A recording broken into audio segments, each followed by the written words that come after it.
দেখুন কত সুন্দর বানিয়েছি পাস্তা ঘরোয়া স্টাইলে। আপনারা কিভাবে পাস্তা বানাবেন আসুন ভিডিওটা দেখে নিন। আমি খেয়ে দেখলাম খুবই দারুণ হয়েছে খেতে। প্রথমে আমি রেডি করে নিয়েছি পাস্তার জন্য টমেটো, পেঁয়াজ, কাঁচা লঙ্কা, তারপরে দিব হলো শসা। পাস্তা সিদ্ধ করে নিয়েছি, পাস্তাগুলো সিদ্ধ হয়ে গেছে। এখন আমি এগুলোকে ফ্রাই করে নেব। কড়াইতে তেল দিয়েছি, এখন আমি পেঁয়াজটা ভেজে নেব।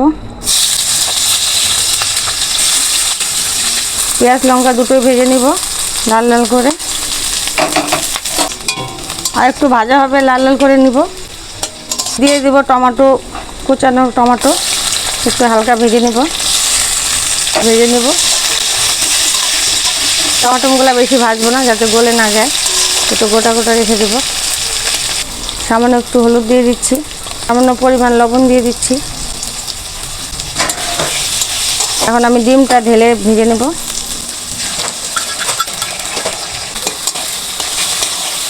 ঝুরি ঝুরি করে নেব, একসাথে ভেজে নেব, আবার লাল লাল করে ভাজবো একটু। এখন আমরা পাস্তাটা ঢেলে দিব। একটু মিট মশলা দিব, একটু মশলা কেমন হয়, একটু মিট মশলা আর ম্যাগি মশলা দুটোই দিবেন। এই যে আমাদের মোটামুটি হয়ে আসছে, আর একটু ভেজে নেব। এখন আমরা ম্যাগি মশলা দিচ্ছি, ম্যাগি মশলাটা দিয়ে পুরোপুরি নেড়ে নেব। এই দেখুন পাস্তা আমাদের অলরেডি হয়ে গেছে, এখন আমি নামিয়ে নেব।